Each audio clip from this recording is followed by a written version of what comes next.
on a tough night. Have you ever witnessed a first half like that in your coaching career? No. I haven't been in a first half like that before. Not as a coach and not as a player. Every time they went forward, they scored. But we have to take responsibility on what we didn't do right, but we put this behind us, and we have to. It's all about our reaction now. This is the beauty of football, isn't it? That you can have a win last week against a very good team, and everyone be on a high, and then you get brought back down to earth pretty quickly, and now it's how you react for the next game. And so, we reacted well in the second half, but the game was dead and buried by then.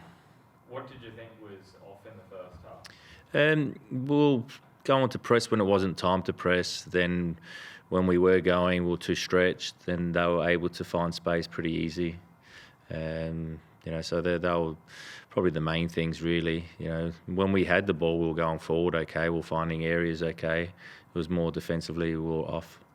And makes it tough when they're scoring basically every chance. Confidence then drops, and all of a sudden that makes it really challenging. Was that something that you felt the side found it hard to get back from? Yeah, look, it's hard to come back from a few goals down when you're playing away from home, let alone 5. It didn't help that they had a few set pieces and they scored from them. But we again have to do better on the set pieces. And then, some of the goals that, we know that we can do better. We showed that last week against a very good side, that we limited their opportunities. Even though they didn't have number of opportunities, they took theirs. But we still know that we can do better than that. Many would say it's easy to give a halftime talk when your team's winning, you're in a good position. So I'm sure the halftime chat was a tough one for you tonight. What did you say to the boys? Yeah, it was tough, of course, and but we wanted a reaction. It was important from our side. I said to the players that I don't think any of them had been in a position like that before in their career, and I definitely hadn't. And so now it's about what we do moving forward. And that was, we had to put that first half behind us, which is not easy because you're 5 goals down, and make sure we come out in the second half and try and win that second half, and then see what happens from there, and look at the being positive about our performance after. And it's, 5-0, it's hard to come out of that with any positives, but the reaction was good in the second half, and then we have to make sure that we have a positive reaction this week in training, and that we're ready for MacArthur. It is early in the season, we know that, but a loss hurts, especially when it's like that. And what do you feel like the approach will be heading into the MacArthur game? Is it tough criticism on this result, or is it pumping the players up in terms of confidence and showing them what they can do because they beat the premiers last week? Yeah, we can't hide from the fact that we still lost. We have to be. That's the reality there, and that we conceded 5 goals. So we have to make sure that, we don't lose our confidence, because you can't lose confidence in one game. It's you have to make sure that the players understand what we could have done better and where we can improve, and then go on to MacArthur game, playing our football and making sure that we perform. Because if we perform to our best, both with the ball and without the ball, we believe that we can beat anyone.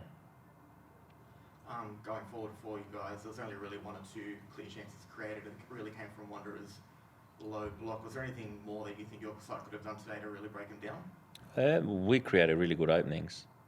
Sometimes it was the lack of that final ball, or being in a position, and whether they're in the low block, high block, it's irrelevant. We could have made more of the opportunities that we had, but it was more about our defensive display as a team, not as a backline, midfield or front. It was as a team. Our defensive display wasn't great. Penny has obviously come into the club. Looks like he's playing a different role to what we saw from him at Newcastle. Looks like he's playing more on the right side of a midfield 4. Is that more just to try and fit him into a system you're trying to implement, or is that something you've looked at and go, this is where we can play him to get the best out of his abilities? Yeah, we try and get the best out of every individual, and Daniel's one of them. We thought that, he got into really good positions tonight. Yeah, he might start off on the right, but he drifts inside and he gets into those spaces really well. Again, tonight he did that and created some chances for his teammates. So, we know what he's capable of doing, and then we'll keep working with him. Saw Cam Vidmar come in as well, someone that's come over from Adelaide, brought him over quite young, hadn't played A-League football before coming to Western United. What did you see in him that made you want to bring him over, and is it someone that you think you can see potentially being a starting centre-back in your side within the next 1, 2, maybe 3 years?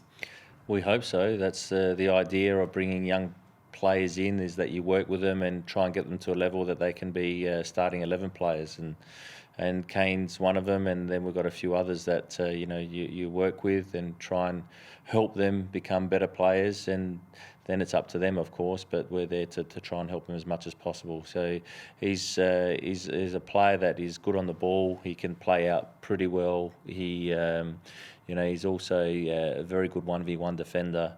But of course, he's got still a lot of work to do, and he's a willing worker and a kid that wants to learn.